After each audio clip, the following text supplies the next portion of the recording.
Bem-vindos ao Top Spot for Anthem Music docu-series, onde damos vida às histórias por trás da música. Era noite de domingo na América, e por 23 anos notáveis, isso significava uma única coisa. As famílias terminavam o jantar, a louça era recolhida e todos se reuniam em volta da televisão quando a voz familiar anunciava: "Senhoras e senhores, The Ed Sullivan Show." Ali, subindo ao palco, com aquela postura um pouco formal e aqueles olhos quentes e cheios de sabedoria, estava um homem que parecia mais um tio querido do que uma estrela de televisão. Ele não era espalhafatoso, não cantava, não dançava, mas Ed Sullivan possuía algo muito mais precioso. Tinha um instinto infalível para o que as pessoas precisavam ver e ouvir, muitas vezes antes mesmo que elas próprias soubessem. Nascido em 1901, Sullivan veio do jornalismo, escrevendo uma coluna muito lida no New York Daily News. Ele amava o show business com uma paixão que nunca o deixou. Vaudeville, Broadway, as grandes orquestras. Conhecia cada artista, cada história dos bastidores, cada talento que estava surgindo.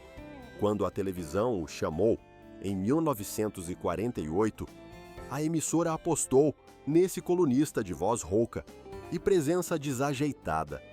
O que receberam foi um verdadeiro milagre da televisão. Desde o começo, o Toast of the Town, mais tarde rebatizado como The Ed Sullivan Show, tinha um sabor diferente. Não era só entretenimento, era uma janela aberta para todo o universo da cultura americana, apresentado com dignidade e respeito verdadeiro. Cantores de ópera vinham logo depois de malabaristas de pratos. Dançarinos de balé dividiam o palco com comediantes. E então, em meados dos anos 1950, algo profundo começou a acontecer.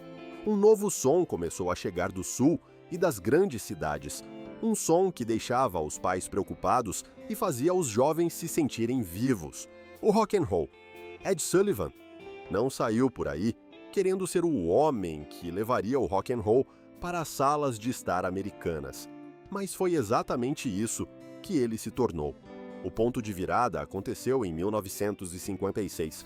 Um jovem caminhoneiro de Tupelo, Mississippi, chamado Elvis Presley, já havia causado furor com seus discos e shows ao vivo. Muitos apresentadores de televisão, porém, se recusavam a convidá-lo, com medo da polêmica que acompanhava cada movimento dele. Sullivan, sempre o jornalista com o dedo no pulso da cultura popular, enxergou algo mais profundo. Viu um fenômeno que não podia ser ignorado. Quando Elvis finalmente apareceu, em 9 de setembro de 1956, o resultado foi extraordinário. Mais de 60 milhões de pessoas sintonizaram, cerca de 80% da audiência da televisão naquela noite. Sullivan, sentindo a importância do momento, tratou a apresentação com o respeito de um grande acontecimento cultural. Apresentou Elvis não como uma ameaça aos bons costumes, mas como uma voz nova e empolgante da música americana. As câmeras ficaram cuidadosamente acima da cintura naquela primeira aparição, mas a música chegou a todos os cantos do país. Os jovens viram sua música ser validada no programa de variedades mais respeitado da América. Os pais perceberam que o mundo não estava acabando. E Ed Sullivan, do seu jeito discreto, tinha acabado de ajudar a legitimar o rock and roll. Mas o maior talento de Sullivan não era apenas chamar os grandes nomes, era sua disposição para continuar evoluindo, para continuar ouvindo. Quando uma banda britânica desembarcou na América em fevereiro de 1964, poucas semanas depois que o país havia enterrado um presidente querido, Sullivan mais uma vez entendeu do que a nação precisava: alegria, emoção, algo que levantasse o espírito de todos. Em 9 de fevereiro de 1964, The Beatles fizeram sua estreia na televisão americana, no The Ed Sullivan Show. Os gritos da plateia eram tão altos que os rapazes mal conseguiam ouvir o que tocavam. 73 milhões de americanos assistiram, um recorde que duraria décadas. John, Paul, George e Ringo, com seus cabelos em forma de cuia e aquela energia contagiante, não apenas se apresentaram naquela noite. Eles anunciaram a chegada de uma nova geração.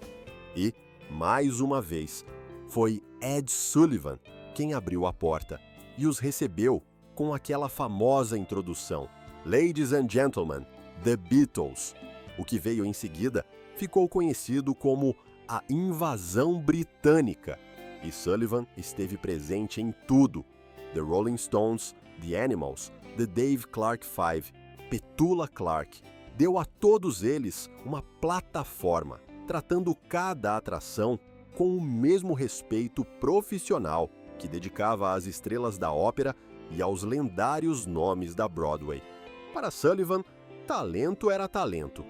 Boa música era boa música. Ele também compreendia o poder da televisão para derrubar barreiras. Numa época em que grande parte do país ainda vivia segregada, Sullivan regularmente colocava artistas negros como atração principal. James Brown, The Supremes, The Temptations, Stevie Wonder, Ella Fitzgerald, Louis Armstrong e um jovem Jackson 5 receberam todos o tratamento completo do Ed Sullivan. Quando Sam Cooke aparecia, ou quando Marvin Gaye cantava How Sweet It Is, milhões de americanos brancos viam aqueles artistas não como curiosidades, mas como talentos brilhantes que mereciam estar naquele palco. Isso importava profundamente. Claro que nem sempre foi tranquilo. Houve momentos de tensão famosos. Quando The Doors se apresentaram em 1967, os produtores de Sullivan pediram que mudassem a frase "Girl, we couldn't get much higher" em Light My Fire. A banda concordou, mas cantou a letra original mesmo assim. Sullivan ficou furioso, recusou-se a apertar a mão deles e, segundo relatos, os baniu do programa. Mesmo assim, mesmo no desentendimento, havia uma integridade em tudo. Ed Sullivan dirigia seu programa como um cavalheiro dirigia sua própria casa. Tinha padrões, mas também tinha coragem para continuar convidando o futuro a subir em seu palco. Ao longo dos turbulentos anos 60, enquanto a América mudava e a música ficava mais alta e mais rebelde, Sullivan permaneceu uma presença firme. Contratou Jimi Hendrix, apresentou The Who ao público americano, deu ao Jefferson Airplane uma plataforma nacional. E sempre, entre um número de rock e outro, lá estava o ratinho italiano Topo Gigio ou um grupo de acrobatas de Budapeste. Essa era a bela contradição do programa. Num minuto, você estava batendo o pé com The Young Rascals cantando Good Lovin', e no minuto seguinte, via um homem equilibrando pratos giratórios enquanto Sullivan observava dos bastidores, sorrindo como um pai orgulhoso. O que tornava Sullivan tão especial era que ele nunca fingiu ser moderno. Era um homem da sua geração, nascido no começo do século XX, que simplesmente amava a excelência e reconhecia a autenticidade quando havia. Os jovens músicos o respeitavam por isso. Sabiam que, se Ed Sullivan gostasse do que você fazia, milhões de famílias americanas também iriam ouvir. Quando o programa chegou ao fim, em 1971, uma revolução já havia acontecido. O rock and roll deixara de ser visto como uma moda passageira para se tornar a força cultural dominante da época. E o homem que mais tinha feito por essa transformação era o mesmo senhor discreto, que com aquele sotaque maravilhoso de Nova York, costumava anunciar "We've got a really big show for you tonight." Ed Sullivan faleceu em 1974, mas sua influência nunca nos deixou de verdade.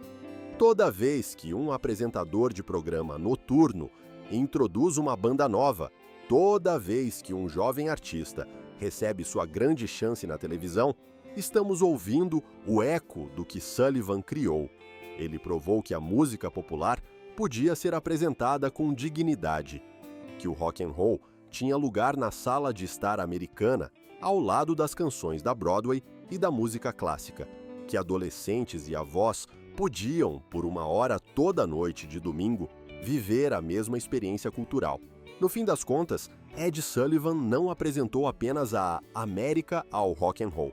Ele apresentou o rock and roll aos pais da América, mostrou a uma nação dividida que a música podia ser uma ponte e não um campo de batalha, e fez tudo isso com classe, com integridade e com o coração aberto. Por isso, da próxima vez que você ouvir All You Need Is Love, ou Hound Dog, ou I Want to Hold Your Hand, pare um instante e lembre-se do homem que trouxe essas canções para dentro de nossas casas, do homem que, semana após semana, subia naquele palco simples e, quietamente, mudou o mundo uma noite de domingo de cada vez.